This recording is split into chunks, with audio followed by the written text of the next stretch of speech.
Good morning, everybody. Welcome to your distance education for math. I'm here in my basement on self-quarantine. I'm following the government's guidelines as far as anybody who's traveled internationally needs to self-isolate for 14 days upon returning. I got back a week ago Sunday, so I'm about 9 days in. This is my 9th day. I've got 5 more to go.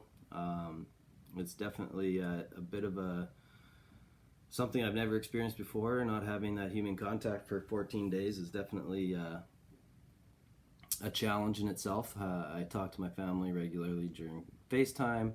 They're just upstairs, but I'm not allowed to come in contact with them or anything. So I've been sitting down here in my basement, locked up in my little room here. I've got TV, food, water, everything you kind of need to get by, plus a whole bunch of work that I need to do to get ready for you guys. So today I'm going to go over the one-step problem-solving questions that I sent that you either started last week while you were at school, or if you weren't at school, you got this week to work on. I'm going to go through the first 7 step by step, solving them, telling you what you're looking for, and how to get the different parts of the equation put together in order to be able to solve. I will also post the answer key for the remainder of the questions that all have the answers attached to them as well, and the steps that you need, and the 4 steps you need to solve the equation. Just a recap, because we just did expressions previous to this, and now we're doing equations. Solving these problem-solving questions is going to be very similar to what we did with expressions. Big difference between expressions and equations is, with expressions, you are given the variable, and you have to substitute it in, the value of that variable. You have to substitute in for the variable, and then you solve. Whereas with equations, you're not given the value of the variable, but you're given an answer, and because you have 2 sides to the equation, one on the left side of the equal sign, one on the right side of the equal sign, you can use the opposite operations in order to isolate that variable or get that variable by itself in order to find out what the value of the variable is. So today we're going to look at these questions and see how we can find those different parts, identify which part of the equation it is, and then walk through solving it and giving a concluding statement. The first group of questions you had were just to write an equation statement for each sentence. You did not need to solve these. You just needed to take the words and put them into an equation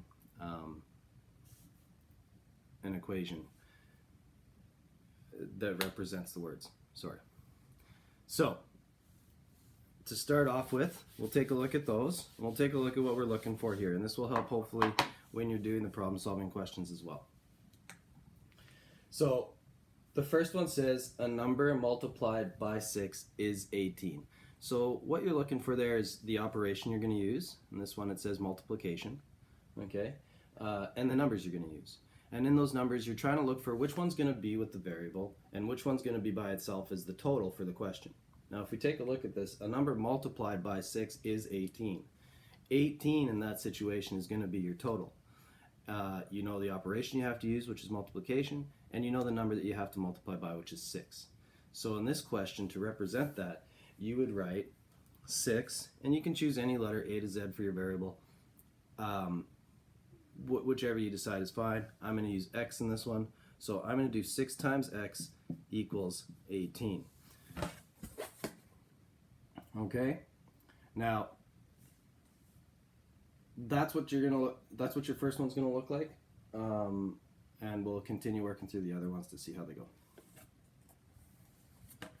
Also, remember, when we use multiplication, we don't use a multiplication sign in equations.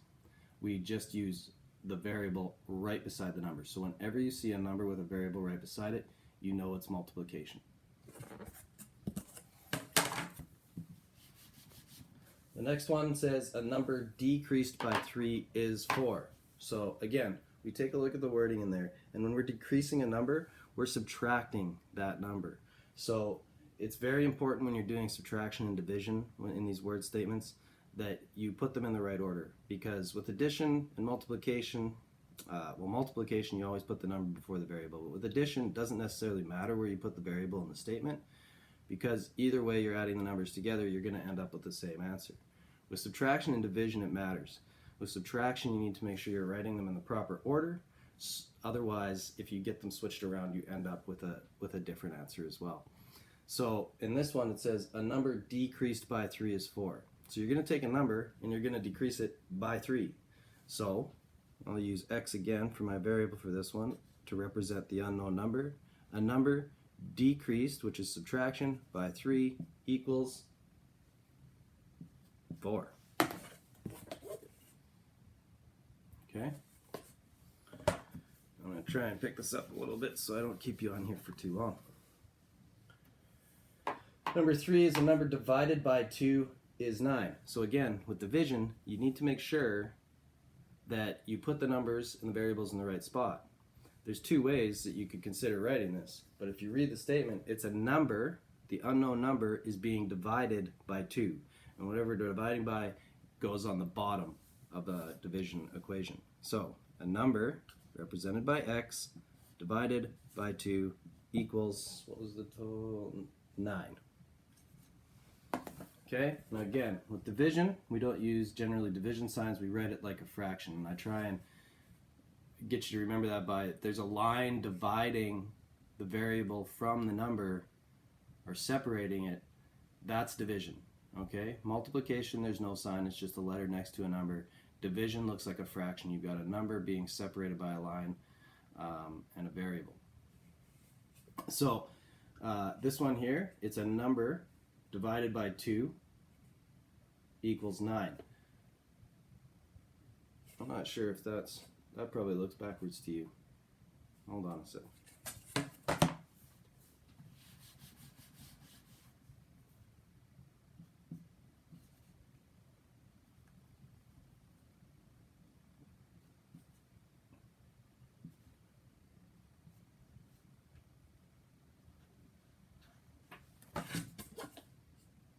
Something like that. I don't know if that switches around on the camera or not, but it looked like it did when I was showing it. So a number divided by 2 equals 9. Alright. And the fourth one here is a number decreased by 5 is 11. Again, the word there is decreased, which means subtract. So a number decreased by 5 is 11. So a number represented by x decreased by 5 is 11, or x subtract 5 equals 11. All right, and the last one here is a little bit of a trickier one. We've talked about this term before when we were in expressions. It says the product of a number and 2 is 10, and when we say a product, that's referring to multiplication. So a product of a number and 2 is 10. You're going to take 2 multiplied by x equals 10.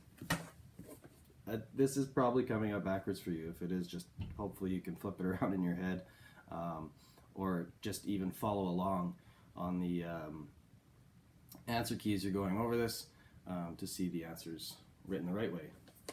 Still trying to figure this video recording stuff out. Okay, so that takes care of the part A, just writing the equation based on a word statement. The next part is part B. It says part B, solve the following word problems using an equation. You need to do 4 steps. The first step, step number 1, and you need to clearly make sure that you're keeping these organized and in a nice vertical order. It'll help you check your answers and make sure that you're on the right track as opposed to having it all over the place. So when you do this, it's often helpful if you label the steps 1, 2, 3, 4 and keep them in a nice vertical orientation. Okay, so the first step is your let statement. Now, our let statement is just a statement that tells us what the variable represents, and that's going to be the part of the question that you're trying to figure out, the thing that it's asking you. Sorry, my family is texting me.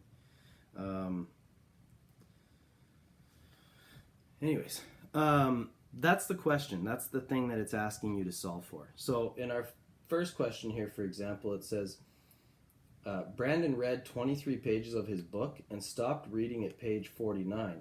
What page did he start reading on? So that one, for example, what we're trying to figure out is the page he started reading on. So I like to use variables that represent what I'm trying to figure out. So if I'm trying to figure out what page he started on, I'm going to use P as my variable. So let P equal the page number Brandon started on, or the page Brandon started on.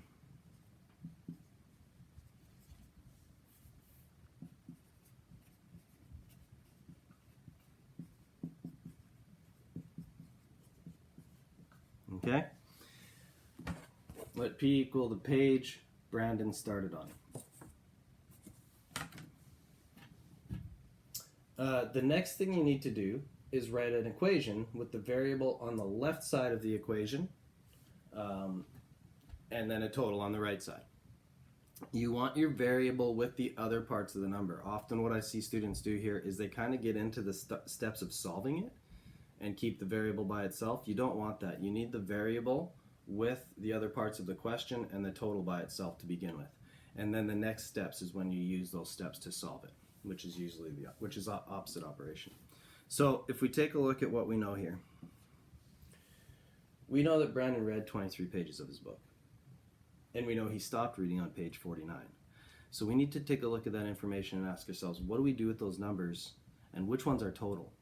So in this example, Brandon's total is the page he stopped on, which is 49. So I generally, and again, this is a personal preference, I like to start with that total first. Then I take a look at the rest of the information available and ask myself, okay, what do I do with those numbers to get to that total? So we know that P is going to represent the page that he started on. Now, if he's read 23 pages, we need to take the page he started on and add the 23 pages to it to figure out where he's finishing, which in this case is page 49. So the page he started on plus 23, which is the number of pages he read, equals the page he finished on. P plus 23 equals 49. Okay, that's the second step, just creating the equation. Third step, you need to rewrite the equation and solve it. So P plus 23 equals 49. Okay, in order to get rid of a plus 23, we need to do the opposite. And the opposite of plus 23 is minus 23. Okay, so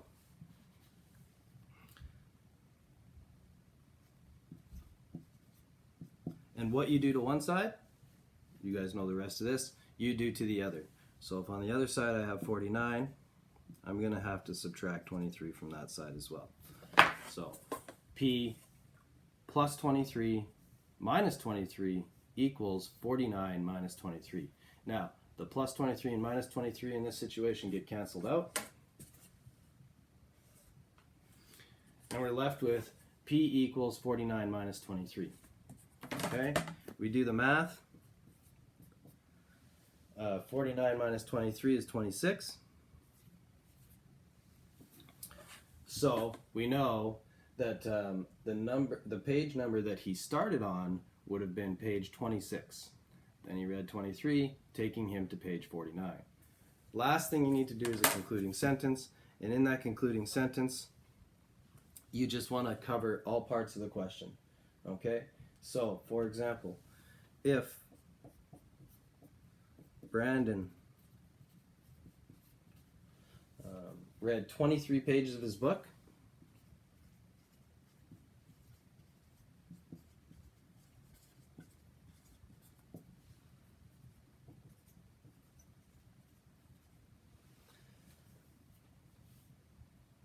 and stopped reading on page 49, I'm going to run out of room here.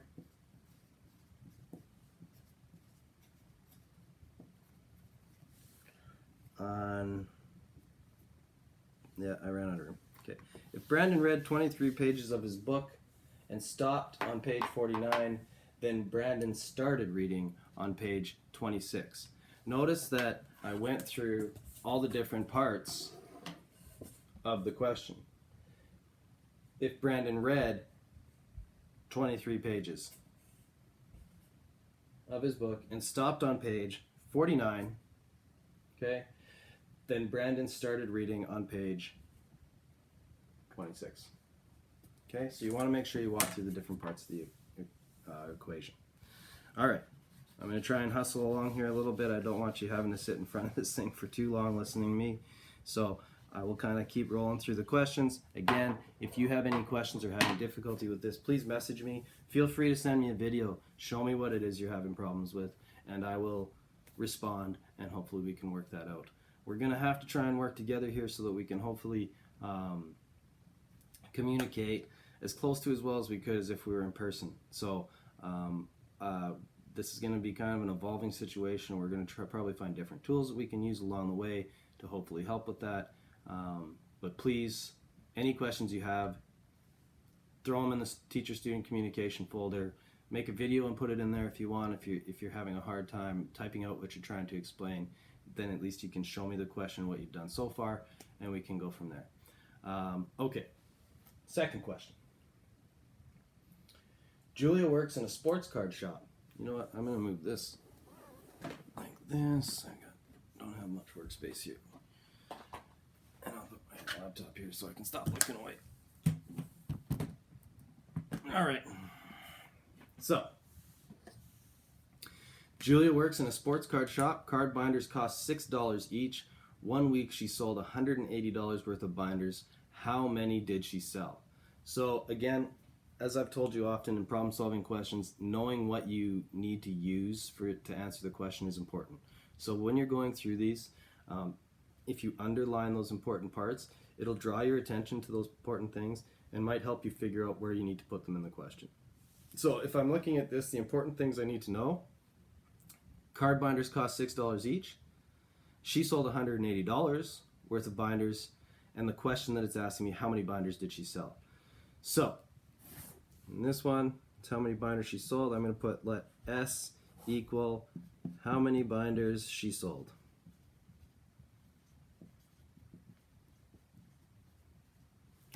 Julia sold. That's what we're trying to figure out. Now we know how much she sold. We just don't know exactly how many binders she sold. But we do know how much each binder costs.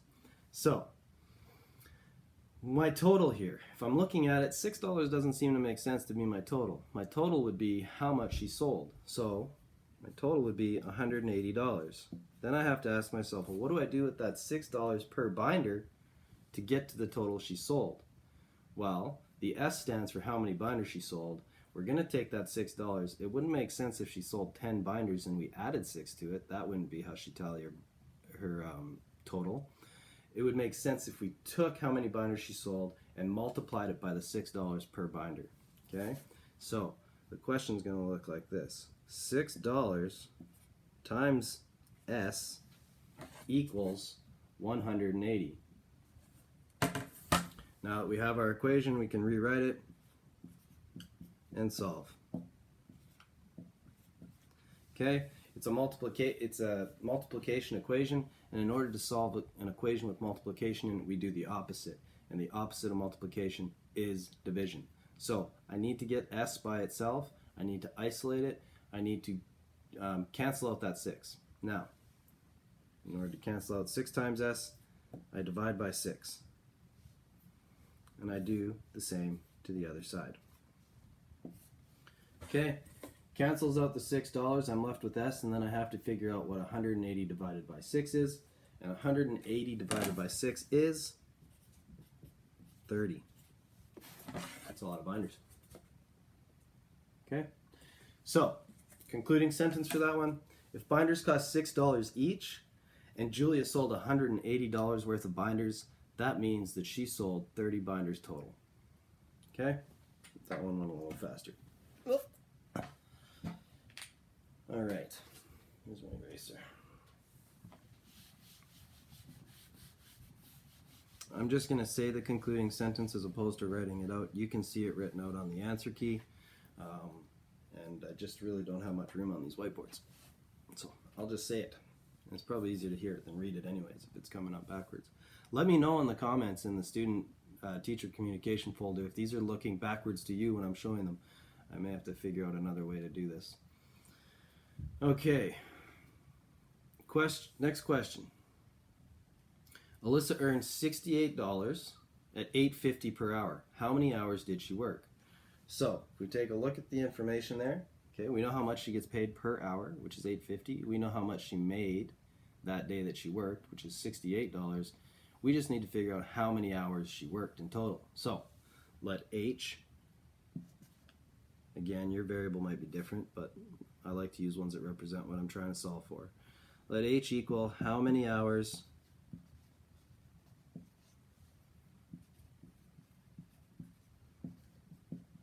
Alyssa worked. Whoops, I ran out of space here. Okay, let H equal how many hours Alyssa worked. Second step is to figure out where those parts of the important parts in the question fall into our equation.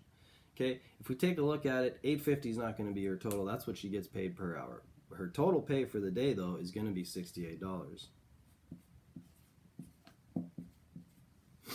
Now, there's a clue there as to what you need to use as far as an operation. It's $8.50 per hour, right? Now, if you work an extended amount of hours, if you were to try and figure out how much you were going to make, you would take the total amount that you make per hour and multiply it by however many hours you worked. Okay, so we're going to do the same thing here. $8.50 times H equals $68. So $8.50 is what she gets paid per hour. H stands for the number of hours she worked, and $68 is how much she got paid. So $8.50 times the number of hours she worked equals how much she got paid.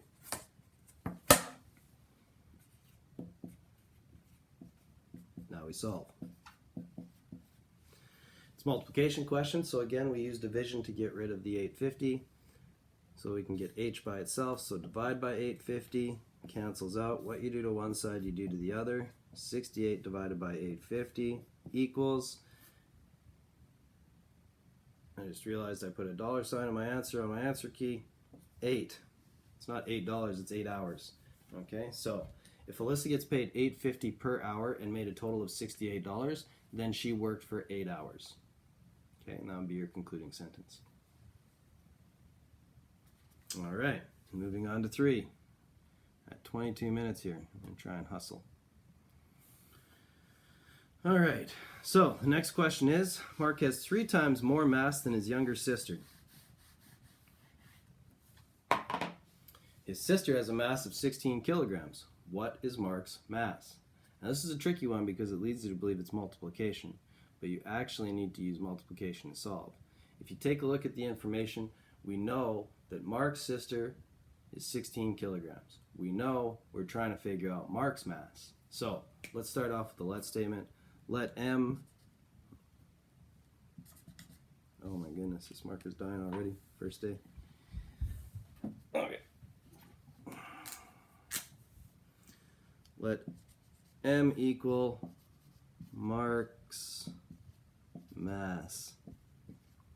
All right, so we know his sister is 16 kilograms, okay? And we know in order to get Mark's mass, we're going to have to take his sister's mass and multiply it by 3. But in order to write the equation, we have to write it the opposite way.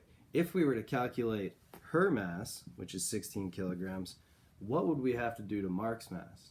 Well, we'd have to take Mark's mass and divide it by 3 in order to figure out what his sister's is. So that is how we write our equation. Mark's mass divided by 3 equals 16. And now we solve. M over 3 equals 16. Now in order to get rid of that 3, because it's division, we do the opposite, and the opposite of division is multiplication. So right beside that 3 in brackets, you can just write another 3, like so. Those cancel each other out, leaving M by itself, but you still have to multiply the other side by 3, just like so. And 3 times 16 equals 48, which means M equals 48. So, if Mark's mass is 3 times his sister's mass, and his sister weighs 16 kilograms, then Mark weighs 48 kilograms. And that's the concluding sentence. Okay? Number 4. Amy deposited her allowance in the bank, and her account balance changed from $245.60 to $261.10. How much was her allowance? So, first thing we look at, what are we trying to figure out? We're trying to figure out how much her allowance is. So, let A equal how much Amy gets for allowance.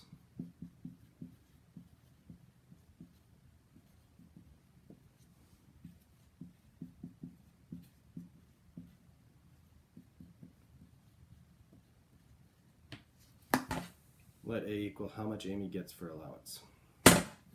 Okay, so let's take a look at the important information. We know that she deposited money into her account, okay? And that her account changed from $245.60 to $261.10. So what are those two numbers there? We have to figure out which is our total. And if we take a look at it, her bank account grew. So we know that the total is going to be the larger number, which in this case is $261.10.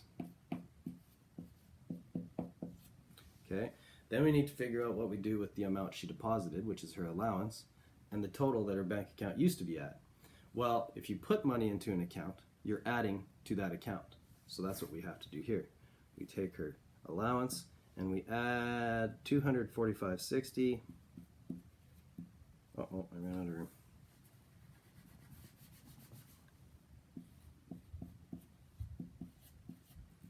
And that equals $261.10. Okay, so if we look at it like a sentence again, A stands for how much Amy's allowance was. Okay, so Amy's allowance plus the original amount in her bank account equals her new total. That makes sense. Always check to see if it makes sense. Try and read it like a sentence from left to right, and think about it as you're doing it, and you should be able to tell if it makes sense, right? If we took Amy's allowance and then subtracted the original amount, that wouldn't make sense. We'd have some big, large negative number. She's not going to have a negative number in her account if she's putting money in, okay? So, now we solve. A plus $245.60 equals $261.10. To get rid of a plus $245.60, we got a minus $245.60. And that's going to cancel those two out, leaving A by itself. But we still have to do the same on the other side. I'm just going to write it underneath because I'm running out of room. 245.60.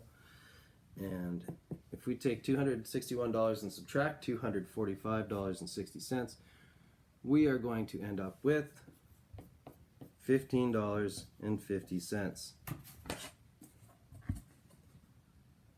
Okay? So, concluding sentence, we want to walk through those different parts of the equation again. If Amy's bank account changed from $245.60 to $261.10 when she made her deposit, then she got paid $15.50 for her allowance, or $15.50 for her allowance. Okay? 3 more, you guys. 3 more, and then we're done. All right, question number 5. At the end of the month, 727 had half as many absences as 707. Altogether, the students in 707 had been absent 12 days. How many days were the students absent in 727? So, what are we trying to figure out? We're trying to figure out 727's absences. So, let A equal how many days students in 727 were absent?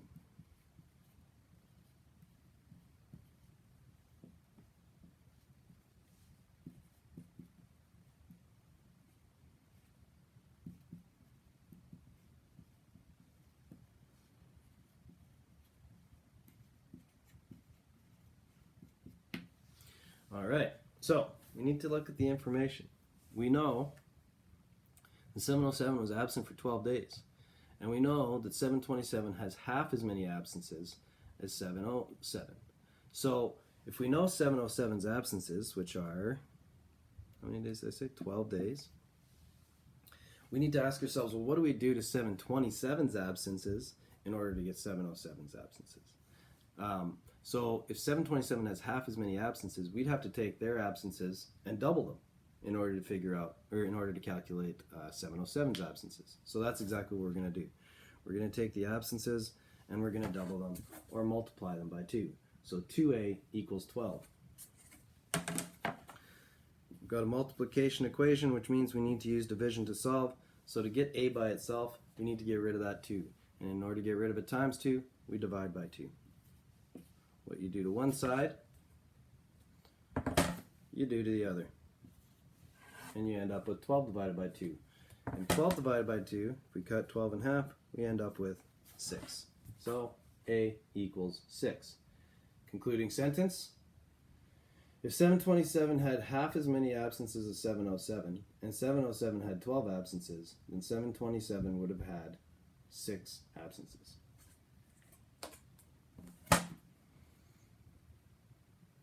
All right. 2 more.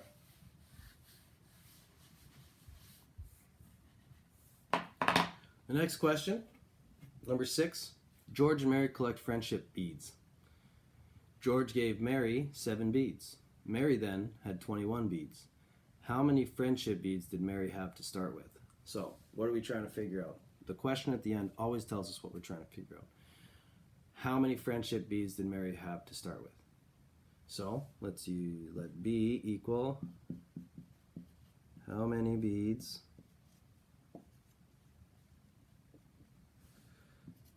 Mary had to start with.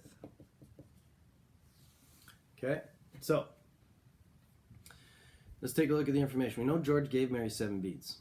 And we know that after that, Mary then had 21 beads. So if we take a look at those two numbers, it's pretty obvious that 21 is our total. Then we have to ask ourselves, okay, well, what do we do with the beads that Mary originally started with and the beads that George gave her to get to her new total? We're going to have to take those and combine them, which means we add them, okay? So the beads she started with plus the 7 that George gave her equals the 21 beads that she has now. Rewrite the equation in step 3 and solve. To get rid of a plus 7, we minus 7, cancels out. Do the same to the other side, 21 minus 7, okay? B equals 14. So, concluding sentence, if George gave Mary 7 beads, and because of that Mary then had 21 beads, then she originally had 14 beads. Okay? And the last question, trying to get you out of here, is Chris baked some cookies. He shared them among 8 friends. Each friend had 4 cookies. How many cookies did Chris bake? Okay, so the first thing we do is figure out what we're trying to calculate for. And in this one, we're trying to figure out how many cookies Chris baked. When you C for cookies, let's C equal how many cookies Chris baked.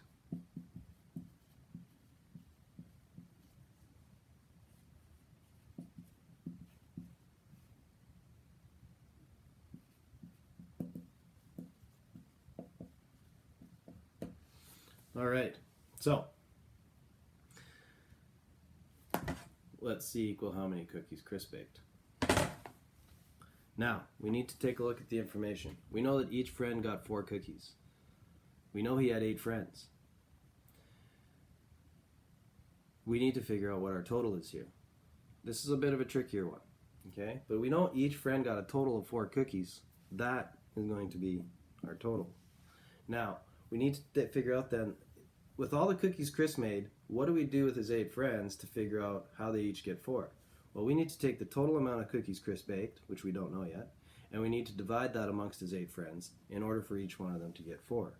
So, it's going to be Chris's cookies divided by 8 equals 4. Rewrite and solve on the next section. And again, when we have division and an equation that involves division, in order to solve for that variable, we need to do the opposite. And the opposite of division is multiplication. So to get rid of that 8, we are going to multiply by 8. And by doing that, you can just write in brackets beside the 8 another 8. Those cancel each other out. what you do to one side, you do to the other. So it becomes C equals 4 times 8, and 4 times 8 is 32. Okay, concluding sentence.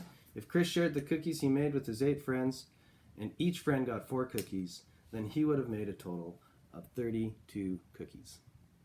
All right, and those are the answers to the first 7 questions. Again, the rest of the answers, I'm going to post this entire key, and the rest of the questions will have all the answers on it, but considering 7 of them took me 35 minutes, I don't think you want me to go through all 19 one by one. So if you have any questions about any ones I didn't go over, please feel free to ask, and I will respond and hopefully clear up any confusion in that area.